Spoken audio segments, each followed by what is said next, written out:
Please, it's my sincere request. I'm going to request Konidala Pawan Kalyan ji to request them not to scream and shout. Please, thank you. As I'm used to 2-hour speeches minimum, I request Master of Ceremony to remind me once my time is finishes. For me, as you all came from different parts of India, and who I am, and ambitious, want to serve the nation, I would like to share my experiences as the way how I established the party, and I think my experiences might give you a different kind of insight. So that might help you for your future and to contemplate, and if any mistakes I have done or anything which I have done good, maybe that would be something which you can understand about your own journey by looking at my sharing, by understanding my own experiences.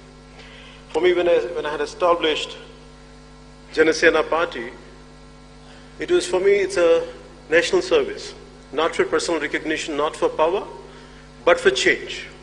A change which is needed in our society, in our country, which we always wanted. Instead of sitting idle and having millions, having crores, having great popularity, I had really contemplated, would I end up like most of the people, or will I contribute some, at least a part of my life to the nation, to build for nation service. So it was, suddenly it didn't happen after becoming an actor. Though I came from a small beginnings, I came from a lower middle class family. My pain was always about the society which I used to watch around. The pain, the kind of sufferings people used to go through. Nothing happened to me at a personal level. I never had a shortage of food, reasonably good schooling. But my pain was towards society. When I started gaining knowledge about the society around me, I started reading, maybe looking at all our freedom fighters, reading their biographies. Somewhere I felt the immense urge and intense urge, like to do something for the nation, to do something for some kind of contribution for the nation. This started at the age of 14. So like you, when I started getting into my teens, I was looking forward some kind of ideology which I would like to embrace. As Digvijay said, look before you leap. So what kind of ideology would you lean into? What exactly should I embrace? So I was understanding Marxism, I was understanding socialism, I was trying to understand capitalism. Especially when you're a kid growing up in the 80s, when you're a teenager in the 80s, there was quite a turbulent political atmosphere within India and around the world. Right from Punjab terrorism, Khalistan terrorism to LTT, and across the globe, there is still unified, Germany was divided, and apartheid was there in South Africa. So all these different political climates around, at a global level, the national level, really it drove me crazy. At one part, you look at the freedom fighters who had selflessly sacrificed their lives. And another way, always I was looking forward, the nation would be greater as every day passes by. Every day, I thought this is going to be another beautiful year next year. But I was quite disappointed as a kid. At the way they looked at the corruption, the way I looked at the nepotism. It was quite disappointing for me. Always my desire was a commoner to be something, a commoner to stand for the oppressed. But the society around us, it is only the dynastic rule, and everything really bothered me. So finally I became an actor. But that social consciousness never left out of me. I was quite keen. I was watching around, observing things around, reading a lot, absorbing a lot. But finally, when our state has been, Andhra Pradesh had been divided the way it got divided, and everything, I was looking at it, how the political leadership and everything, how conveniently it has become. The power politics really disturbed me. So instead of being an armchair thinker, I was thinking loud within myself, or contemplated for quite a time. I said, would I sit like everyone else, or would I come forward and do something?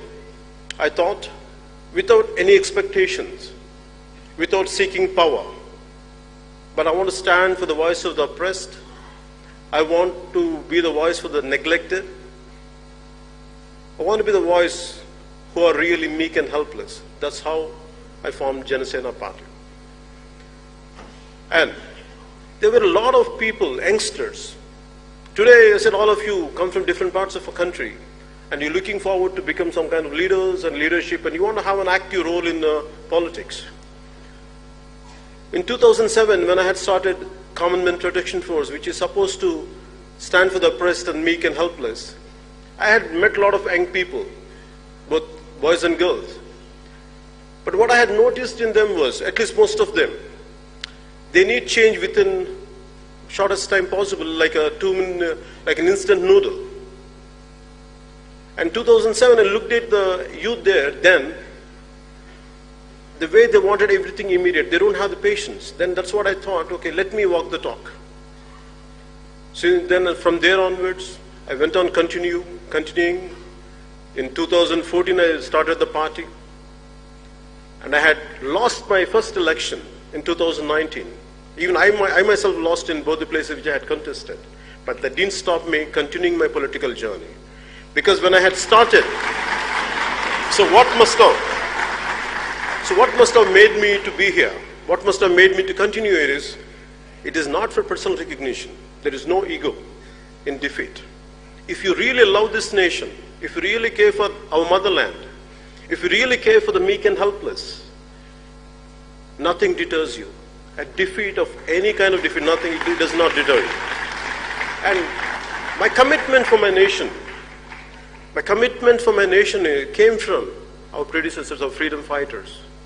Looking at the sacrifice of Bhagat Singh at the age of 23. At the age of 23, some people around in this period, at this times, maybe they're going for hotel and pubs and partying.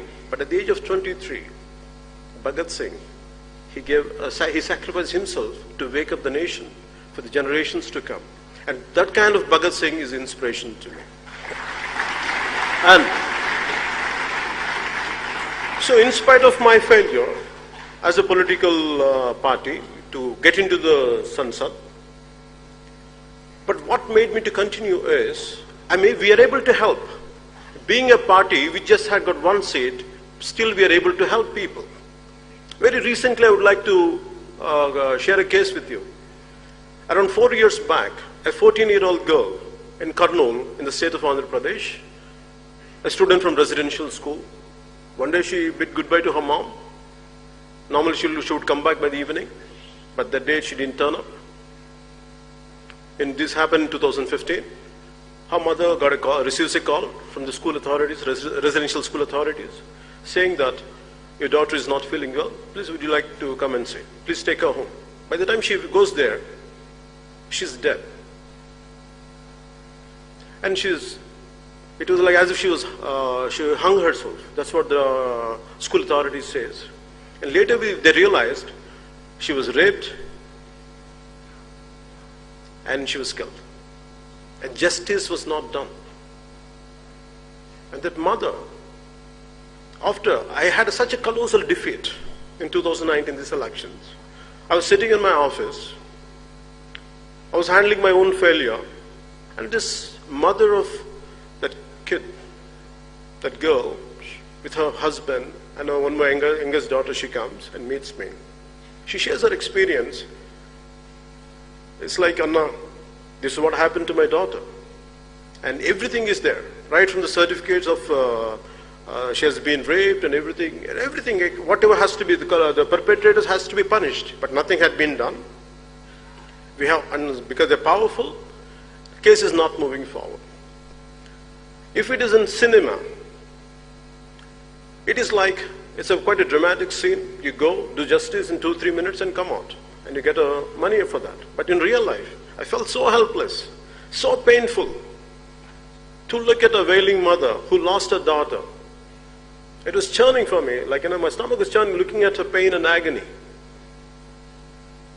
And I said, and people whom we have to fight against, they're very powerful people, who has a lot of muscle, who has tons of money. Even for me, to fight against them was not an easy task. I told her, okay, I'll look into it. I don't know how to take it forward. Then I went ahead, slowly in 2-3 months, we gathered we gained some strength, we started addressing, and now finally a week back, we did a huge protest rally in our hometown called Kurnool, and we got the state government to make sure the case will be taken by CBI, and where the state government, for all these years, they had the previous regime neglected and the current regime neglected for a while. Now it cannot be. They could not do it anymore. You know why? It's because if we are committed, if I would have needed a seat, if I would have wanted to be a Rajya Sabha member, if I wanted to be a parliamentarian, if I wanted to be an assembly, things would have been different. But my purpose here is to stand for the people who are oppressed and helpless. And as long as I'm committed to it, I'm fine even if I lose multiple times. But I will stand for this nation, I'll stand for the weak and meek.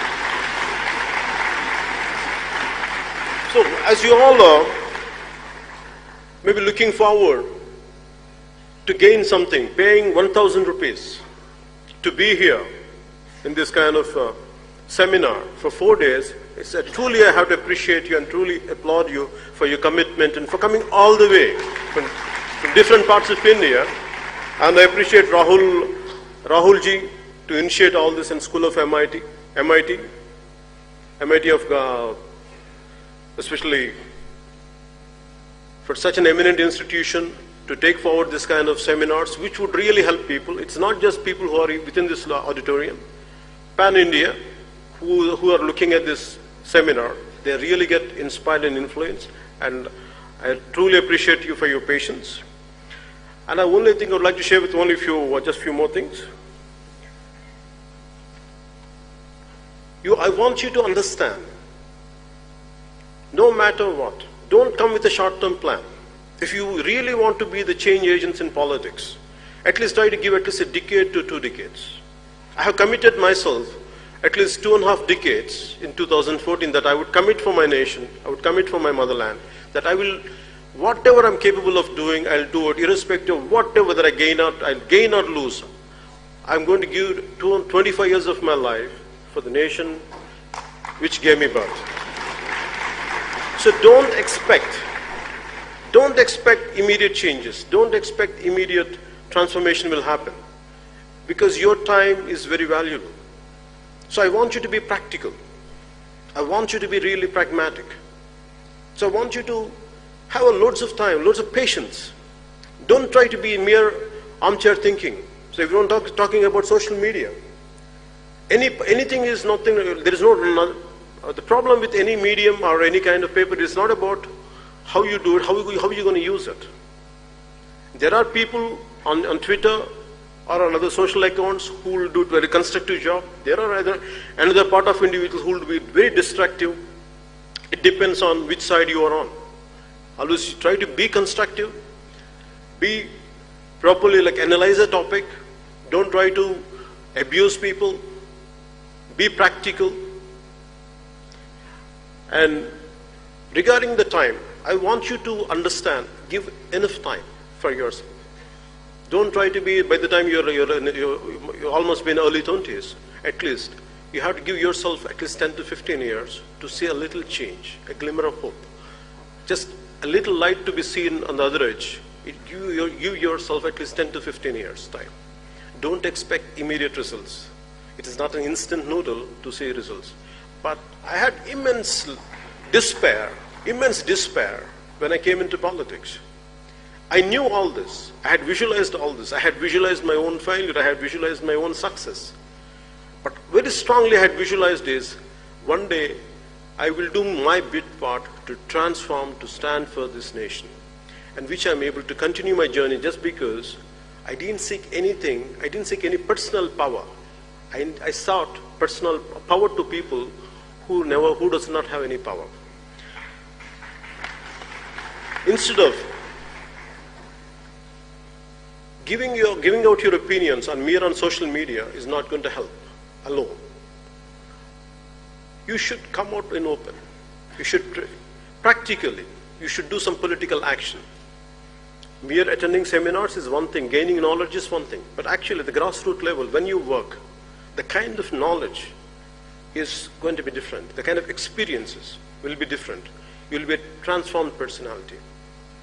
So mere attending seminars is good, reading books is good, gaining knowledge is good, unless it is not practically being seen, not being at a grassroots level. If you don't go to the places, if you don't expose yourself certain experiences, the leadership quality would not come out. So I request you all to look into that. Instead of mere gaining knowledge, I want you to look into it. Try to gain some experience at a grassroots level, gain some real experiences, not experiences at a mere sitting on the internet. That much I would like to convey to you. An ounce of action is better than a ton of talk. Be prepared to just a bit of practicality. Instead of gaining mere talking, I want you to be a bit practical. Get into hands-on experience. That would really help you. This, and what inspired me, what gives me hope is, when I said 25 years of my life, what made me to say that statement is, I'm not working for these times. I'm working for the generations to come. I'm working for your generation. It would take me time. This would, because when I look at my own son's age, who is around 14, a little younger than that, I feel we have taken the greatest sacrifices done by our freedom fighters. Right from Bhagat Singh to a number of great leaders, they sacrificed themselves. And yet, we don't carry that legacy. We are selfish, and we are completely self-centered. I questioned myself. I don't want to be the group of who just think about themselves, who are selfish. I don't want to be a part of that group. Whether I'm being an actor or not, whatever best I could do, I don't want to be that kind of society who just merely thinks in a selfish manner. So I came out, I'm doing my bit part. I also request you to do your bit part. There are enough political ideologies out there. I want you to evaluate each and every ideology consciously. Understand everything. What is the pros and cons of each and every ideology, whatever the political parties are there. If you want to go into them, join in them. But I want you to understand completely. Is it what you are? Then please completely embrace it. Stick to it and fight for it. So, and what made me to say this is, in the country, the moment in one of my videos, they had shown that Swami Vivekananda, the great men like Swami Vivekananda, the great saints like Swami Vivekananda, who inspired me. And Martin Luther King Jr., who came to India, when he came to India, when he was in Bombay, when he was looked at the riches of Bombay and the extreme poverty of Bombay side by side. And he was saying, only in a country like India, if the same situation would have been prevailing in any other country, it would have led to bloody revolution. But only in India, how come nothing is happening? Why people are still able to smile? That is the greatness of our nation. That is the greatness of our nation. This is a land of Swami Vivekananda, land of Subramanya Bharati, land of Narayan Guru. Eminent great saints, eminent personalities. Because who had selflessly sacrificed for this nation. Because of them, because of their spirit, this country will never get disturbed. No matter how many selfish elements are there. What kind of uncouth people are out there. But because of the kind of spirit we have, and there's nothing going to disturb that spirit, you're going to carry it forward. And whatever bit you can do for this nation, and that is going to be the hope. I have a great hope in this generation. I have an extreme hope in this generation. Paying 1,000 rupees to be all the way from here, all the way to Delhi, to listen to this kind of talks from different individuals, eminent individuals, that shows this country is going towards greatness. And I truly appreciate you for being here. I truly congratulate you for being here. And I would like to end there with this small verse of poetry in Telugu. This is written by Mr. Seshendra Sharma, who was a recipient of Sahitya Akademi Award. This Na Desam Na Prajalu, my country and my men. This was shortlisted for Nobel Prize, though it was not selected. If you ever feel, as you want to get into politics, as you want to be leaders, leadership is all about solitude, solitariness. You'll be completely isolated. Not even a friend will stand by you. Not even a friend will understand you, what you're going through. At these times, what you need is, you have to keep on get hooked to certain inspirational lines. So try to read a lot of poetry. Try to read a lot of biographies. So for me, when I go through a complete loneliness, a depression, yet certain times I go through. So I only think of one thing. When I feel extremely depressed, when the truth is not going to win, that's what the real circumstances are. So at that time, I read these 4 lines. Samudram ఒకటి కాళ్ళ దగ్గర కూర్చొని మరగదు, తుఫాను గొంతు చిత్తం మరడం మెరగదు, పర్వతం ఎవడికి వంగి సలాం చేయదు, నేను పిడికిడి మట్టే కావచ్చు కానీ గొంతెత్తితే ఒక దేశపు జెండాకున్నంత పొగరుంది. So a loose translation of this is, you have to forgive me for my English translation, though I'm not a poet, though I'm not good in English. But I prefer to, it's a loose translation of what I said right now. A deep ocean will never bark at one's feet. A twisting tornado's voice will never say, "Yes, master." A mighty mountain will never bend and bow. Maybe I'm a handful of dust, but if I raise my voice, it will reflect the pride of our national flag.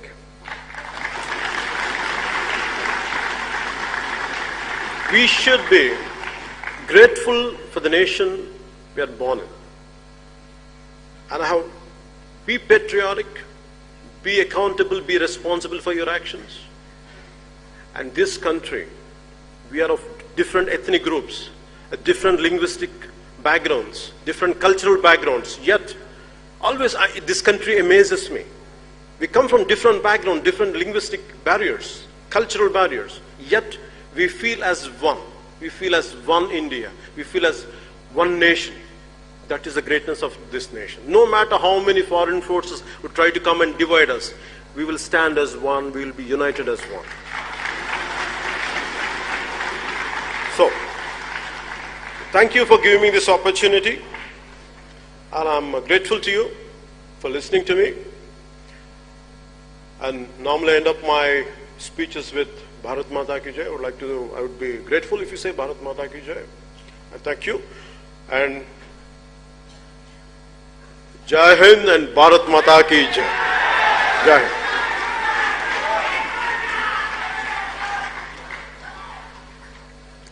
बहुत बहुत आभार Kalyan G.